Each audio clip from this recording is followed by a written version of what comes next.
going to be showing you, well, not really anybody here, but I don't give a shit. But I'm going to be showing you something that I've been working on. Let me turn off this camera real quick. It's annoying me. It's annoying me. Where can I turn on? Okay, there. Ignore that. That's my old PFP. But today we're going to be showing you a little thing that I've been working on. It's my book series. And yes, I've been working on this for a little while. This is the first book. I'm going to be revealing it. And the reveal for the next, well, not really the reveal, because that one is still in progress. But I'm going to be revealing when I will be showing off that section, which is book 2. But you get it. If you get it, you get it. Anyway, here's number 1. It's called the Magnetron Saga. Here are the characters. You can read through that if you want to. The only 3 that I'm actually going to talk about out loud are the main character, which is Darius. He's the main character of my book. He is a powerful teenager at around 17. At the point of the book where it starts, he's 17. He's trying to find the way to get all of his seemingly unlimited power. We're going to get more into depth on that later. Anyway, Magnus is next. He's Darius's twin brother, and in the eyes of the people of Earth, he is their hero. He isn't actually a hero. He wants to betray his twin brother, and he wants to become evil. So yeah, he's an evil bastard. If you get it, you get it. But anyway, none of these other bums matter except for Eternix, a being who was not born nor created. He has spent eons roaming the countless multiverses in the infinite void. This god can erase anyone, no matter who they are. He can erase concepts, literally anything. The only person who seems to be immune to this is Darius. I don't know why. I just thought of doing that stupid shit. Okay. So we're gonna ignore chapter 1 real quick.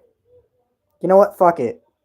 We'll get into the Eternal Belt later because the Eternal Belt doesn't really matter right now.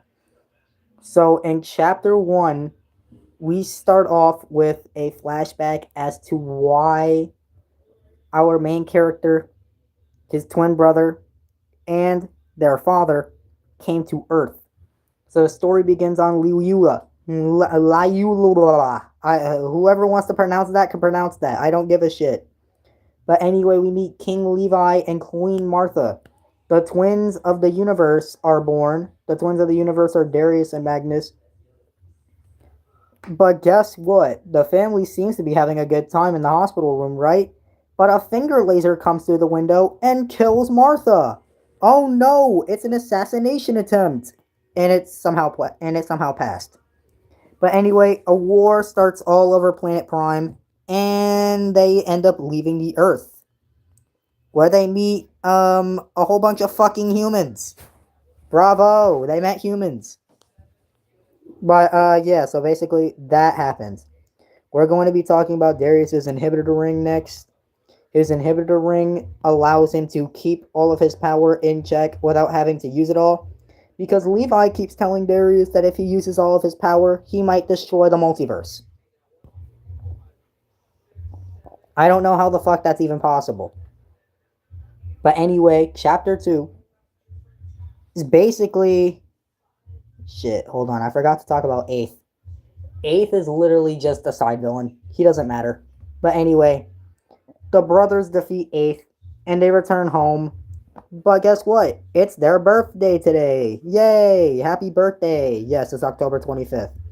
Their father tells them that... Their father tells them how they got to Earth and how their blood-related mother was assassinated 17 years ago. 2 things they never knew about. Magnus leaves to do some training. He doesn't. He's actually working on his contingency plan. While Darius and Levi are in the room alone. Get off my screen. Thank you. Levi tells Darius he's wearing an inhibitor ring, which is a lie. It's a normal ring. This ring prohibits Darius from exerting all of his power. It doesn't. It's a normal ring. The birthday celebration is just the birthday celebration. Chapter 4 is the assignment. Darius and Magnetron. Shit. Darius and Magnus. My fault. They're both 21. They're both 21 now. They're both legally able to drink. But guess what? We have ourselves a little lore drop. 4 years after the celebration and Apes' defeat, Levi calls the brothers into the training hub, where he tells them the story of the Eternabelt. Now we're going to go back up to the Eternabelt description. The Eternabelt is an item Levi sends Darius and Magnus to find. This item can copy anyone's abilities for the duration of a fight and multiplies the user's power by extraordinary number amount. The only way to get this item is by defeating Eternix or stealing it from the Mountain of Eternity. You get what I did there? You get what I did there? Please, someone get what I did there. But anyway, now we're going to get into what Levi tells them. Once upon a time, there was a god who roamed the endless realms. Let me restart that because it's not the endless realms. Once upon a time, there was a god who roamed the endless void looking for a way out of his suffering, but it can never stop suffering if it keeps holding the Eternabelt. This god can... This belt can copy anyone's power for the duration of a fight, and anyone who touches it will become immortal, destined to travel the endless void just like he did. Well, you know what? Fuck it. Eternix is male. We're gonna replace the word it with he, him, or whatever the case is. The twins know what Levi is talking about because they've heard the story before, just not in that much depth. Levi is referring to Eternix. He then tells the brothers to go find the belt and return it to Eternix for safekeeping. So the twins set off. Darius looking to save a god, Magnus looking to enhance his power and destroy the earth so mutants can live in utopia once and for all. The first stop on their plan is Lytherio. Shit, my fault, but shout out to Lytherio. Lytherio is a planet full of aliens. But anyway, Chapter 5 starts, and it's a day into their journey. They're already on planet Lytherio. Darius asks the locals if they know where the Eternabelt is. He meets an alien named Tylo, and he's actually a warrior alien who can defeat your average Prima very easily. But Darius absolutely wipes the floor with that man. His power level is so fucking low at this point. But anyway, let's get into Tylo's little itty-bitty description, which, he's a Lytherite warrior with boundless potential, basically. Also, he confused with his race. Basically Piccolo. But he's not green. He's actually just a normal-ass alien. But anyway, Magnus, instead of looking for the belt or asking the locals where they are, Magnus gets back on the ship and flies off, leaving him behind. He goes back to his planet where his mutant citizens are, which nobody knows about. And then he gets his force together, a force of 5 warriors, the Magnaforce. But anyway, the Magnaforce. We got Cranberry, a small yet powerful warrior made for tanking attacks from bigger targets. He also has a little form, he also has a little itty bitty big form, kind of like Garlic Jr. If you get it, you get it. Serpenta, a snake woman with deadly venom and sharp claws. She is immune to poison and other deadly things like bleeding. Yes, she's a snake made of metal. Don't ask questions. Arond, I could not think of a better name. I was not naming him Almond. He is the leader and the most loyal to Magnus of all of his servants and citizens. He's the strongest recruit Magnus has on hand, and even got his own planet for his loyalty. Yes, the Magnaforce live on this planet. It's not Magnus's planet. It's an entirely different planet. Soon is the fastest of the Magnaforce, with speed that puts light in the fucking trash. He can travel across omniverses in nanoseconds. The only person who can go faster than him is Darius. Let's just know that. Freed. Freed is the dumbest of the Magnaforce. You'd call him a little, cuckoo. But it's the second strongest of the Magnaforce. And yes, muscle over wits is a real take. The Magnaforce is tasked to help, with air quotes, Darius finds the Eterna Belt while Magnus goes to reveal the spot of the belt to awaken and enslave Eternix. Yes, that's how he's gonna win the fight. This is gonna be good. No, it's not. From now on, Magnus will be referred to as Magnetron unless Darius is in play, or if Magnetron doesn't want to be evil. So now, Magnus will be called Magnetron. That little slip up from earlier, yeah, that was a little leak. Chapter 6 is the escape from Lythario. So guess what? Darius and Tylo are now friends. Fuck off. And they agree to fight together throughout their adventures. This makes Tylo the first member of a new team called Team Horizon is going to be held off by Darius and his stepsister, Lilith. Another not really important character, but she does have telekinesis, so I guess that's a cool thing. They managed to go to another planet, which in coincidence is the Magnaforce's planet. For absolutely no apparent reason. Darius and Tylo end up meeting Arond. Arond gives Darius a false yet believable excuse to cover Magnetron's ass. Yeah, you want to know what his excuse was? Magnetron was sick. But Arond calls him Magnus for the shits and giggles to keep it believable. It turns out the Magnaforce agreed to help Darius and Tylo find the Eterna Belt. At night, Magnetron appears to rejoin the group and keep his good facade going. The quicker the belt is found, the better. For Magnetron, at least. Who knows what Darius could get into. Chapter 7 is finding the belt. Shit, hold up. Darius, Tylo, the Magnaforce, and Magnetron, because Magnus is with the group, go to planet Deserta. The belt is found here after 37 hours of searching. Yes, almost 2 fucking days. When Darius picks it up, it suggests returning it to its... Yeah, he gets stabbed in the heart by Magnetron's metal power force blades. I think you saw this one coming, right? Remind you of someone? Zaha, Shallot, Dragon Ball Legends. You see what I'm going? You see what I'm doing here now, right? Horrible writing. Get off my... Yo.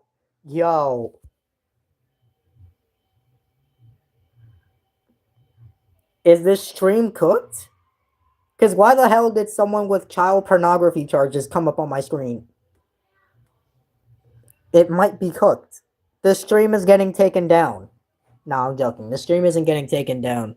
What I am going to do is, I'm going to do a little thing that is called, Bro, I might be fucking brain dead. You know what? Let's ignore that for right now. Anyway, back to what I was saying. I pulled a Dragon Ball Legends Shallot-Zaha relationship. Tylo manages to teleport Darius and himself back to Earth. And then he tells Levi what happened on Deserta. On Magnetron's planet, which will now be called Planet Magno, Magnaforce and Magnetron return to awaken Eternix with the belt, which, in a Mickey Mouse-ass scenario, works. Then they tell Eternix that the humans are willing to kill for its powers. His power... Bro. Which enrages Eternix, starting the big battle. Darius' fate, after being put in a healing chamber, and is left there for 9 hours. In those 9 hours, Darius got buffed from his near-death boost, a bootleg Zenkai. But without a heart, Darius can't pump blood through his body. It'd be impossible for him to live. Luckily, Darius has a regeneration factor that will regenerate his inner organs. That is a Mickey Mouse. That right there is what we call Mickey Mouse. We're calling Mickey Mouse right there, yo. Because since when can Darius regenerate his inner organs? Bro, you are not Wolverine. Anyway. Chapter 9. We got ourselves an awakening. We got ourselves the Eternix awakening. On planet Magno, Magnetron awakens Eternix and convinces it to go and destroy Earth. Eternix makes its way toward Earth with destructive intent. You know what? I'm not... fuck it. The Magnaforce retreats on Magnetron's orders. Then Darius appears, starting his first fight of a few. By a few, I mean like 3? Yeah, 3 or 4. No, not 5, 6, or maybe even 7. Shut the fuck up. Darius enters the main hall of Magnetron's castle of metal and stone. Darius finds Magnetron on his throne. Whoever wants to read that can read that. Do I read that, or do I just or do I do a little voice acting? I think I want to voice act. Where do I start again? Bro. You wrote this. How the fuck do you not know where to start? Okay, I'm not even. Yeah, fuck it. Get off my screen! Ah!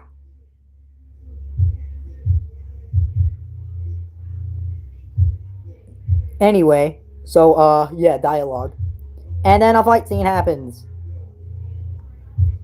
And then Darius finds out that the ring actually doesn't really, do anything.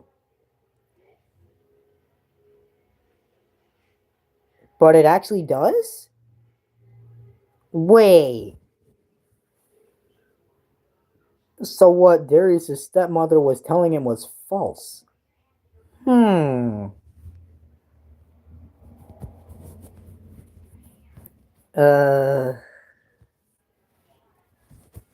Okay, so the Darius and Magnetron fight goes somewhat in Darius's way, somewhat not in Darius's way, but fuck it, we ball. Anyway, chapter 12 is Darius versus Eternix. Darius arrives back on Earth to defend the planet he grew up on from Eternix. Together with Tylo, they're Earth's only hope of safety. Eternix easily defeats Tylo and Darius in a 2-minute bicker. So, yeah. Eternix is the very powerful opponent in this one. Turns out Darius is still alive and goes back to Magnetron's planet to try and get his help to defeat Eternix. Which I don't think will go Darius' way. But the only way to find out is in chapter 13. So, yeah. So chapter 13 is convincing the Monarch. Darius finds Magnetron contemplating what he did. Maybe humans and mutants can live together, but no one really knows. They talk about their childhood and the way the world is. So kind of like a Zamasu Gowasu. Yes, I'm pulling a whole lot of shit from Dragon Ball. Fight me. I'm still not reading the dialogue. Fuck it, we ball. That's the only one I'm reading. Anyway, the two brothers fly towards the Earth to try their hand at defeating Eternix once and for all. When Eternix spots them, he tries to shoot a beam at them, which misses by a singular thread, giving Darius a fresh-clipped shaded fade number 3. Darius and Magnetron fight off Eternix with practiced unity and control, because they were actually teammates. Yes, that's right. They worked together. But anyway, on to chapter 14. I need to edit this. Because there's no proper etiquette. Eternix uses his power to pull the Eternabout towards himself. It then powers up and defeats the twins.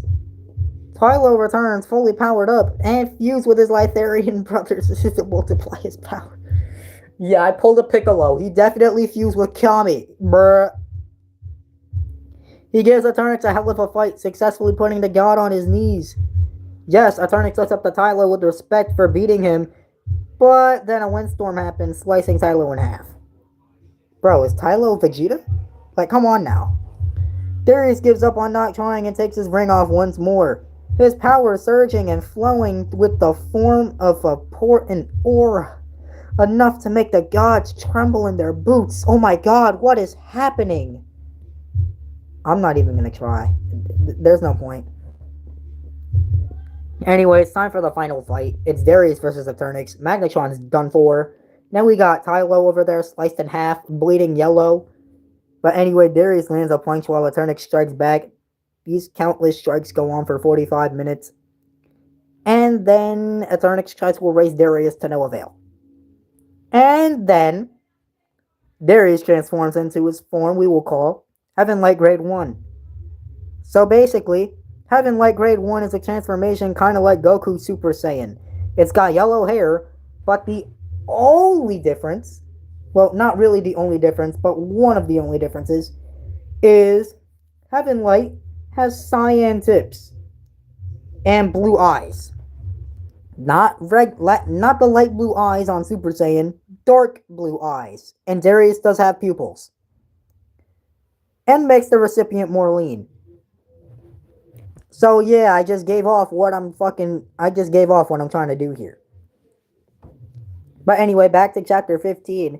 Darius is handling Eternix with exceptional precision and skill up to the point where Eternix can't even use its power anymore. You get what I'm trying to say. Eternix finds Darius worthy of the Eternabelt and gives it to him. Eternix then teleports away, ending the conflict.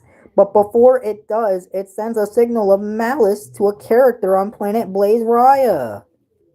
Yes, so we're getting a little bit of sneak peeks into book 2, which will be revealed God knows when.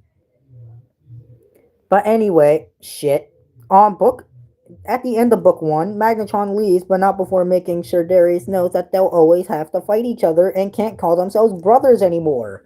Shit! They aren't twins anymore. YouTube, I swear to God, if you don't get off my screen, please. Thank you. Darius is surely upset of the outcome, but what happens, happens. And that just ends book 1.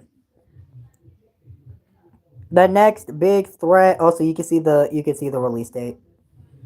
On planet Blaze Raya, the king of the bluefin silverfish, his name is Blazebite, with his trident of flames, receives a signal of malice and knows who to target. Our main man Darius. Now it's time for the Blazebite. It's time for the Blazebite dialogue, and I can actually make a Scrafty. That's a Pokemon. I can make a Raggy voice. So, I honor the preservance of this primal warrior Eternix warned me of, but he will know the wrath of a king with many scars. That sounded horrible, didn't it? That sounded horrible. Be real. Anyway, that's the end, and book 2 will be fully revealed on November 15th, which is a Saturday. So, get ready for that. But anyway, I'm gonna reveal a little bit of book 2 because book 2 is almost done. But you want to know the crazy thing? What's this? That seems entirely different from what I had drawn. From what I had. This is not Heaven Light Grade 1, but this is Heaven Light Grade 2. There are some noticeable differences, and yes, Darius is wearing the Eternabelt. Anyway, here's Blazebite if you really want to know. His hand's missing from the frame, but don't worry about it. But back to Darius. Ignore the fact that this hand is doing that. I don't know why. I drew this like 2 months ago. But anyway, you could see that there's a little more hair. Like, a lot more hair. And it kind of has like that Super Saiyan 3 flow. Because that's basically what I was trying to go for. The dark blue eyes stay the same. But you know how when you're in when Goku, Vegeta, and Gotenks go Super Saiyan 3, they don't have eyelashes. They don't have eyebrows. Yeah, but in Heaven Light Grade 2, a Super Saiyan 3 remake, Darius does have eyebrows. Amazing, right? Wrong. I don't really give a shit. But you want to know what else? You see this ball right here? That ball is going to be important at the end of the story. I will reveal only Blazebite's abilities today. Then we can just do something else. So, here are all the characters. The character selection isn't really done. I plan on having one more added character. I don't really know who I plan on adding or what their name is. But it's something. I'm going to relate it to... I can't even say I'm going to relate it to Halloween because I'm planning on making a special Halloween-themed book. But the real question is, should I have the Halloween book be canon to the timeline that I'm going for? Because this happens about 3 months after Darius fights and beats Eternix. Book 2, my fault, happens 3 months after Darius fights Eternix. Let me say that correctly. Anyway, here are Blaze Bite's abilities. He can grow up to 500,000 times his size, which also multiplies his strength and power, but at the cost of speed and versatility. He has scars all over his body, which makes him almost completely immortal. As long as even an atom of his presence remains, he will regenerate. His scars are unable to be cut through, and if they manage to reopen, they will heal instantaneously. His fire breath, that will never go out unless he is defeated or murdered. His fire can melt the strongest of minerals and can eviscerate any living human that doesn't have fire immunity, which again, Darius somehow has. The Trident of Flames, which is his weapon, which is uncomfortably small, by the way. Shit, I went too far. I went too far down. His Trident of Flames gives its wielder unlimited power and loads of latent potential. It can also make blasts and fireballs. These fireballs, unlike the fire that Blaze Bite can breathe out of his own fucking mouth, doesn't last forever, but it does deal significant damage if it does hit. Also, the blast that it makes is something that I will reveal later. But, guess what? I'll spoil a little bit. Darius can wield the Trident of Flames. But that's all you'll get. Because fuck you. Anyway, now that that's done, how about we run some, I don't know. How about we run some Pokemon Pocket? Because I'm bored as shit. I don't know about you. But I'm gonna run some Pokemon Pocket. This went from revealing a book to Pokemon Pocket really quickly. But guess what? I still have no viewers. Lol. You gotta do anything to get the views up. You know.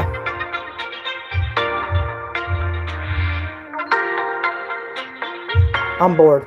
Let me open my pack. Oh wait. That's 7 hours. Fuck. So I can't open my pack. Shit. But...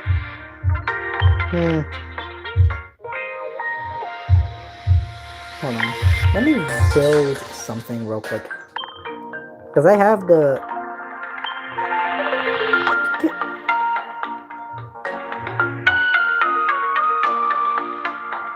Get this Infernape deck out. Get this Infernape deck out of here. Delete. And get out. I don't think I have two 2-star Crobats. Do I have two 2-star Crobats? Because I want to run something... I want to run a little something that I like to call, gas. Bro, where are my Quagsire shits at? Edit. Search for dark types.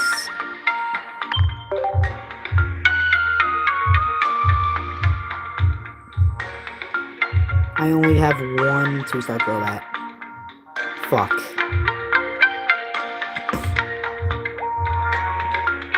You wanna know what I do have? I do have 3 shiny Darkrai's. I only need 1. Put 2 of these Nihilugos. 2 Zubats. A singular Crobat from there. And then a Crobat from over here. They can get rid of, that. Go to our 2-star cards. We need...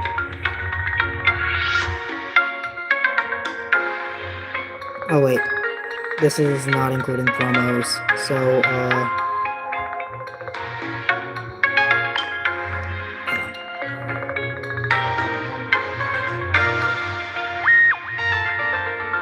I need one of these.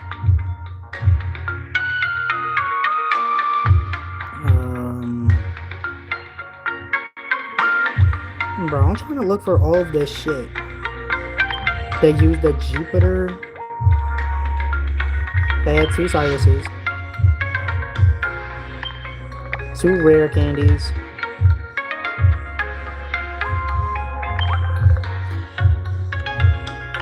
Go to promos.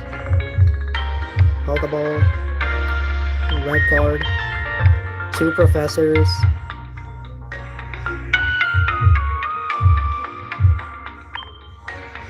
Then I'm gonna just use X speeds for the last bit. Actually, I'm pretty sure I only need 1 X speed. We'll go back to...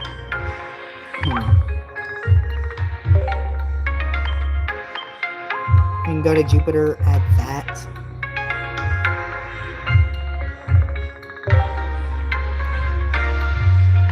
Change these fucking highlight cards, please.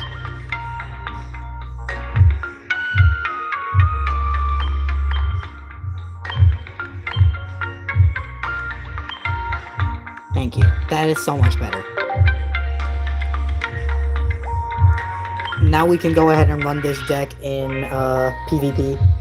Hoping and praying that this shit actually fucking works. Like, bro, I know the season is underway. The season ends in a week. I've been having fun running this one deck that I made 2 days ago. I don't know why I made it. But I really need some deck work. You know. The name is Bobby. That's my op. That's my opponent. Why am I saying op? But anyway, let's get this battle started. Hopefully I go second, and hopefully I draw a Zubat off it.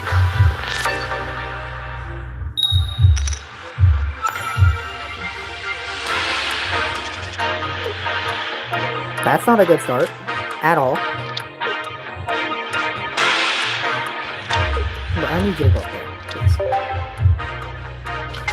Shuckle. Okay, so we're fighting a Shuckle.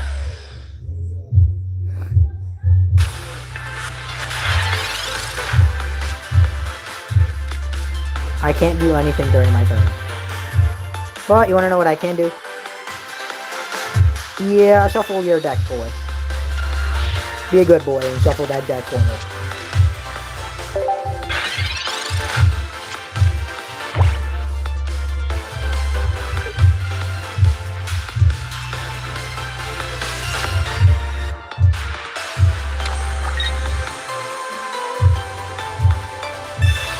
A 150 HP shuffle. That doesn't scare me at all. But you wanna know what does scare me? Him flipping 3 heads in a row. I'm going to actually lynch this guy. I swear I want to lynch this person. Because what the fuck do you mean he just gets the 3 heads in a row like predicted?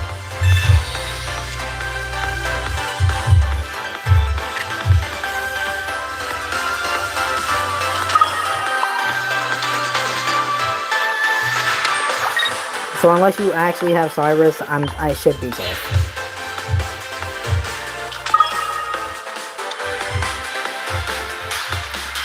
I should have put Defy in this deck. My dumbass.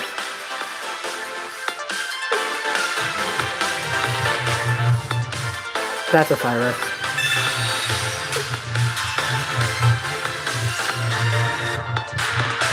Nope, rules of the play. My dumbass.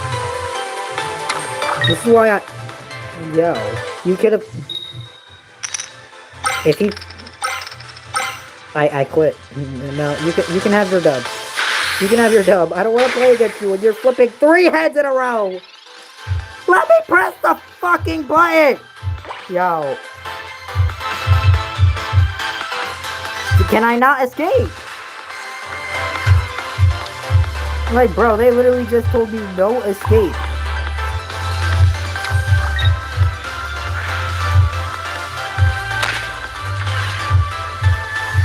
Literally, I have no fucking choice.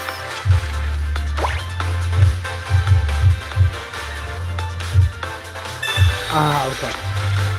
I'm good for another turn. But where are my professors?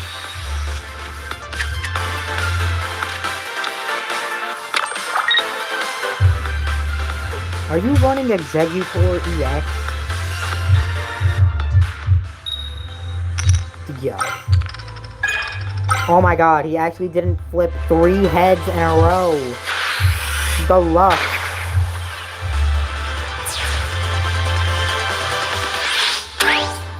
Sabrina would be really good in this deck too. Like, bro, I know my time limit.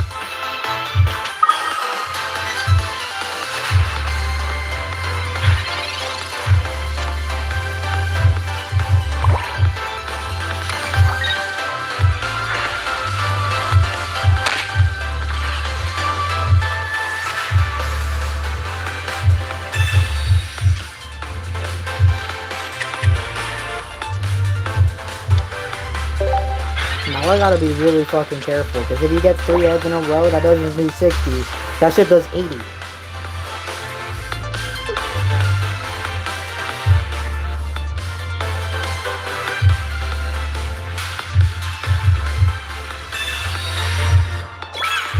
He's gonna evolve into a Exeggutor.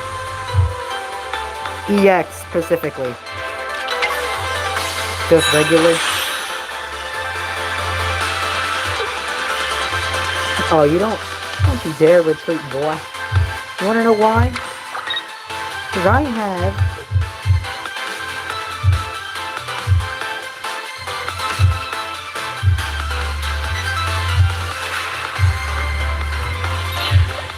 Oh, you fucking twink. You should not have fucking retreated. Oh wait, I'm on YouTube. See, the T word I just said wouldn't be a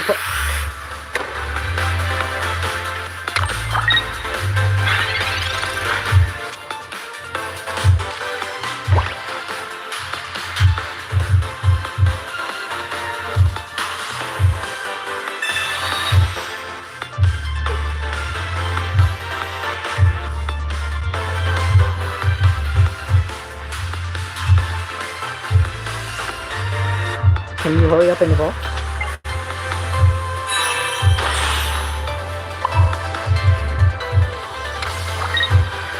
I should be able to choose who I want to donate.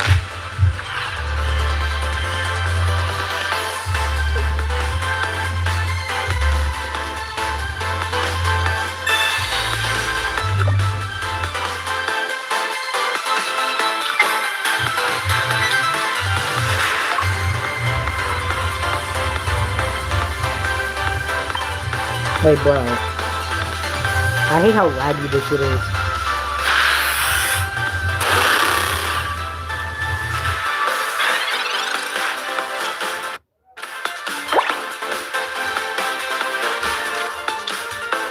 Fucking Shaman.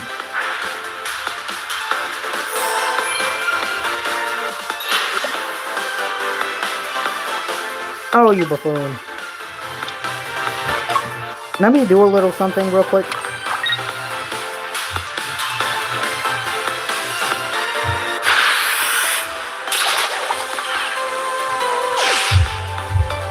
What the fuck was that? Okay, so, yeah, I'm not gonna use this deck. This deck is ass.